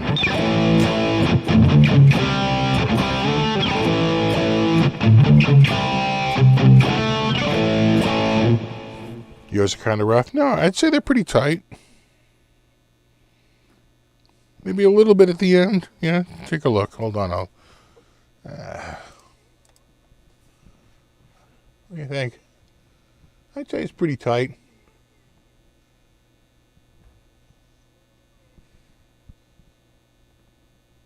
I guess right up in those corners. See them there? A little bit. A little bit.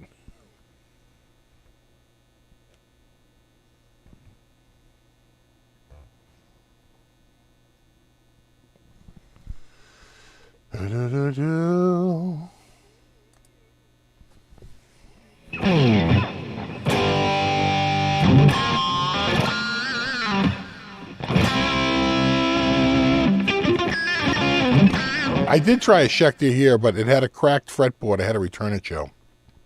But I liked it. It was a Sun Valley Super Shredder with one of the Sustainiac pickups. And I've played the nicer one, the neck-through version of that, with the two, it's kind of headstock like this. Oh, thanks, Music Therapy Labs. Hey, Steve, I know you're probably not going, but I'll be making a trip from the San Francisco area to NAMM. Any 4C outside? Hey, I'm not going to go to NAMM. I'm not doing, you know what? And I'm glad I'm not going. I just, every time I turn around, I'm hearing of someone else deciding not to go.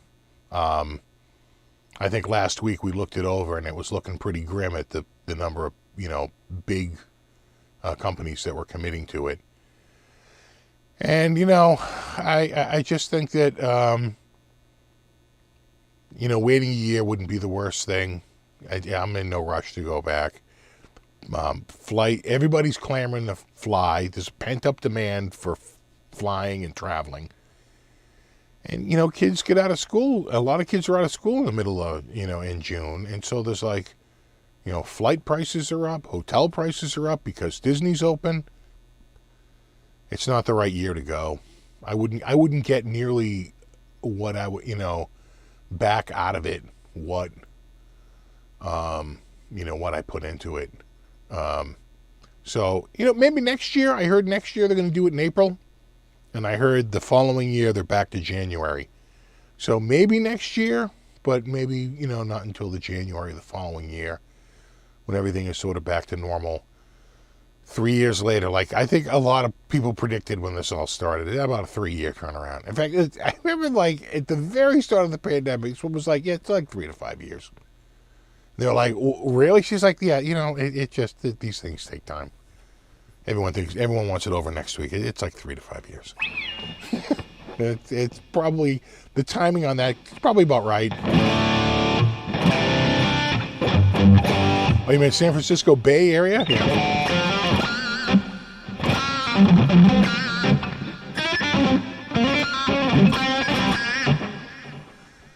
Tony says Google Pay options keep getting canceled. Call my banks. I think we're getting issues with Google Pay. No. Oh, no way. The SFB membership is paused. Oh, bummer. I don't know. That's what. See, that I have no control over.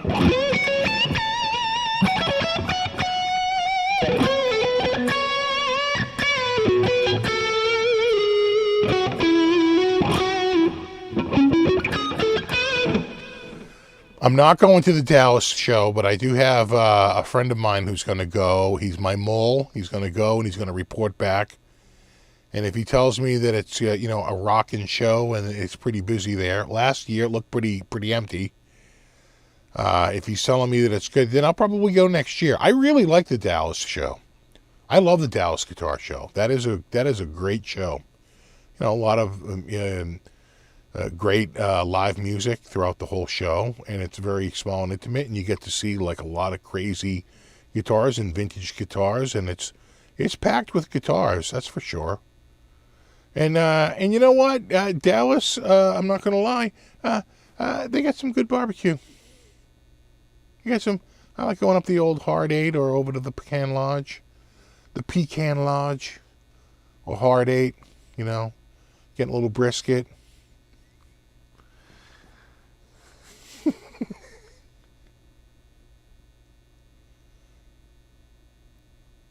A couple years ago, I could have gone round trip to Dallas for like $150, $180. Right now, they're quoting me like $450 to $500. Oh, no.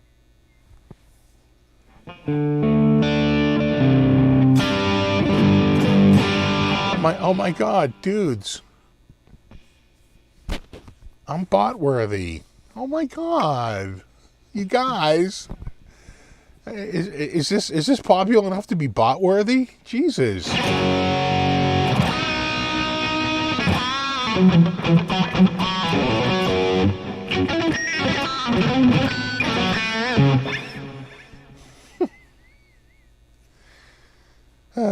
Starting to craze barbecue. I know. So, the Dallas has a lot of things. Nashville is another place that has an incredible scene there, incredible food, incredible nightlife. That's great. Anaheim, yes and no. Like right around the general area, the close area, there's a few things, but, a lot of bars on the windows of our homes. That's never a good sign. Was that Digitech? The bots were Digitech?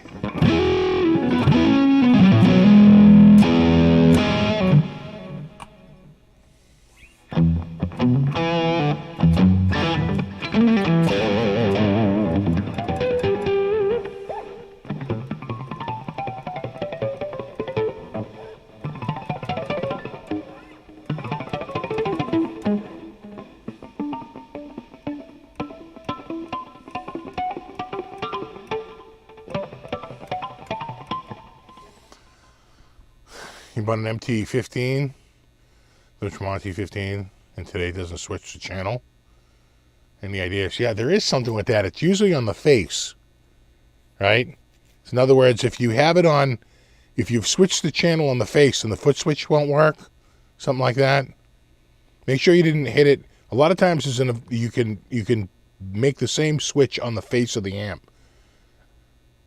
Switch it on the face of the amp and then see if the foot switch works. Because sometimes it has to be on a certain channel for the foot switch to actually work. See what I'm saying? So try that. I've had that problem before. Where I'm like, why isn't the foot switch working? Why was the foot switch just working? Now it's not working. Because I went over and hit it on the face of the amp. And now the foot switch doesn't work. Give that a try. That might be it.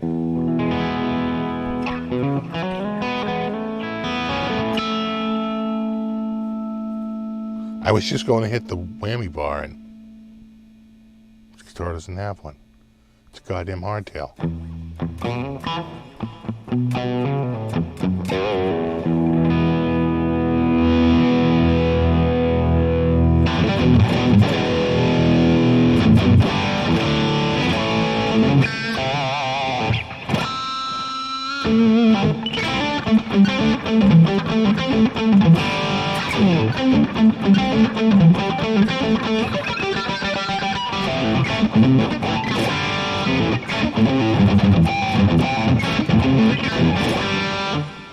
Oh, the switch, it's working now, face of the camera, not switching the mat. Yeah, right. Yeah, because it won't work on the amp once you switch it with the, yeah, I've had that problem, and I'm like, what am I doing here? But it was the, yeah.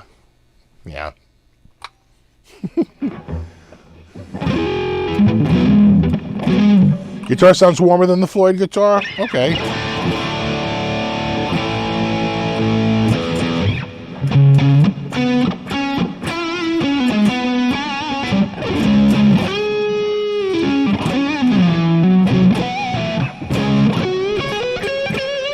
See, George, I think we all learned something today.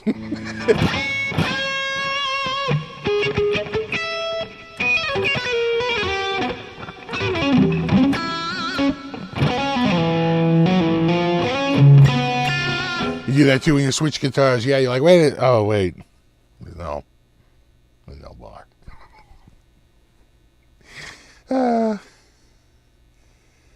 I'm going through software, and I'm using the Brit 87, which is their nice way of saying Marshall. Because they don't own Marshall. Yeah.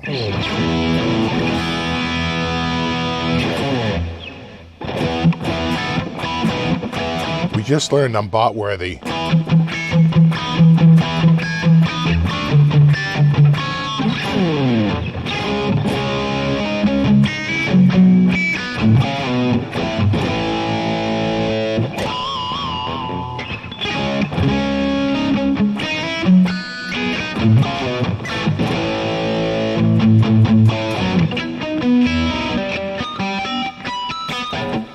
Yeah, I wouldn't say it's the biggest guitar. It's not tiny, though. Remember, I just had the Jackson. You know, he's got a bit of a rump. But it's got a tighter waist and a smaller shoulder, I think, than like the Epi or, right? And then the big old cutaway. That's kind of like a Jack, was it the Jackson Marauder or something? I forget the name of it, but the Jackson makes one that's got a severe cut like that. Of course, the EC1000, right? The extreme cut.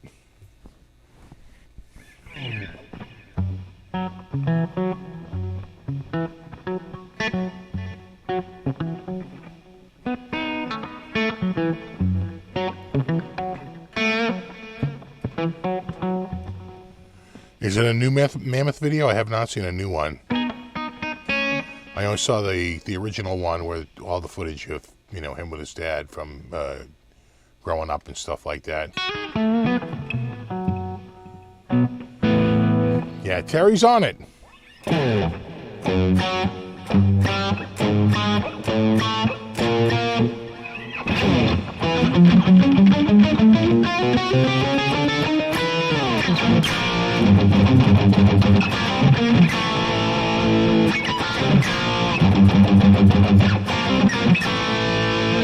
Yeah.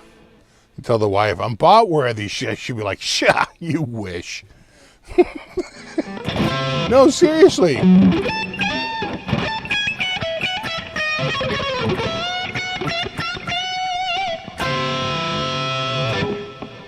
They are nice knobs. I swear I think the metal knobs are a nice touch.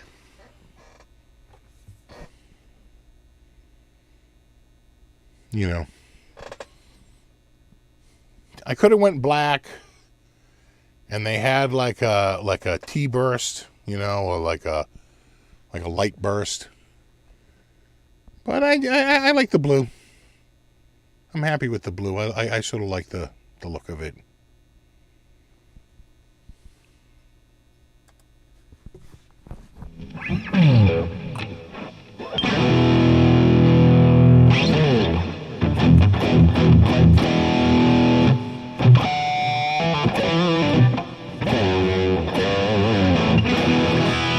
The other thing I noticed is that if you notice you don't have to take the truss rod plate off to do it. It has like it's got a little trap door right there, a little flap. And you can grab it like it's got an edge on this side. Little thing you can just yoink. It's a sliding door. So you don't have to take a screwdriver out if you want to change the truss rod. Adjust the truss rod.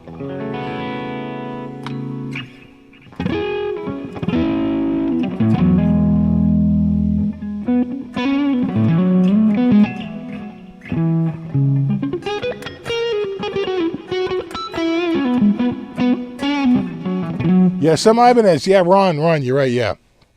Some Ibanez said my chair wouldn't go back because the cats rub their faces on the knob and they push it in and lock it. Like, this was going back earlier, but Buddy must have been down there giving it the old cheek rub. It happens. How does it compare to the Epiphone LP? The Epiphone LP has a very different neck profile. This is a weird profile. It's very narrow side to side, and it's got this U. It's like a deep plunge down here, but it very quickly starts to flatten out, and it turns into this like wider but thinner front to back with a little bit more, cheek and less breakaway than down here. It's kind of weird. I've never had a neck with a compound shape. Right, so because that's a D-shape front, all I think they call it like slim taper or something like that. But it's kind of a D-shape, kind of flat in the back, right? That's a great neck though. I love the feel of the Epiphone LP Custom. That's a fantastic playing guitar. But this is a very different neck. It sort of starts out very stratty and sort of ends up more LP as it goes up.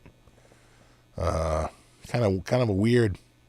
I like it though. In fact, again, Speaker was over yesterday and he was going like, yeah, he's like this, because I kind of like this. I'm like, yeah, right. We'll have Bobby come over. We'll see what he thinks.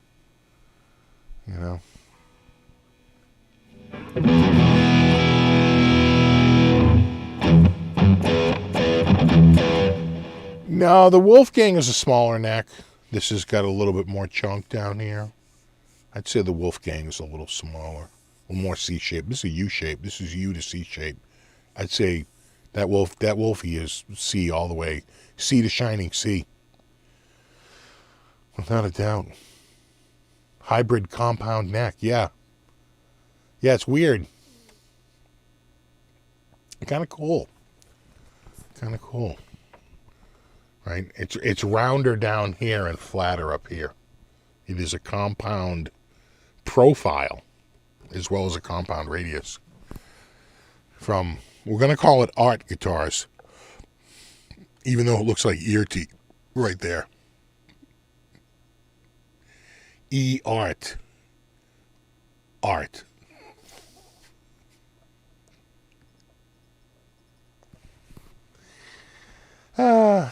Will I be up later? Maybe. There is a fresh pot of coffee. That doesn't hurt. That can only help. It's 9 o'clock. I should probably let my family out of lockdown on the second and third floors. And so they can come down to the first floor. And I think they're going to color Easter eggs.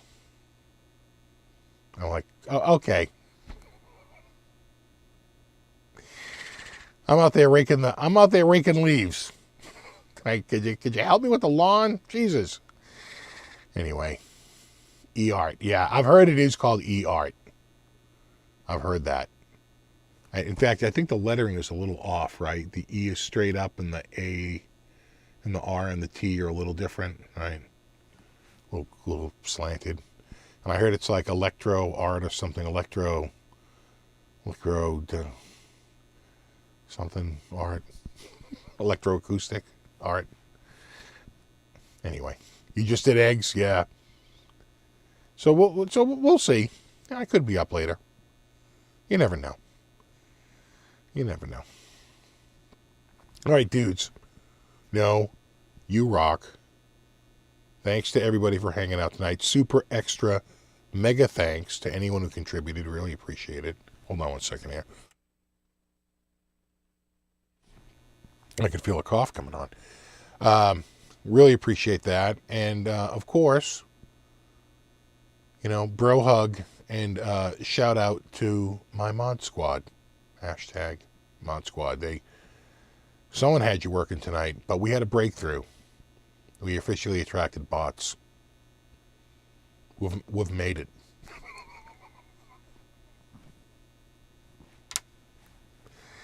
All right, dudes. No, you rock. Have a great week. I will see you at the very least a week from tonight. Have a wonderful Easter if you do the Easter thing. We're actually going out. We're going out for Easter. We're not doing it at home. We're going to go out and sit down at a restaurant. And maybe I'm going to do like surf and turf. I don't think I'm going to do the ham. I would not normally order ham. So I could skip the Easter ham and go with like an Easter lobster tail. I'm just saying, what would Jesus do? He'd get the surf and turf. I'm just saying. Anyway, have a good one, dudes. See you in a week, maybe later tonight. You never know. Until then, rock on. Later.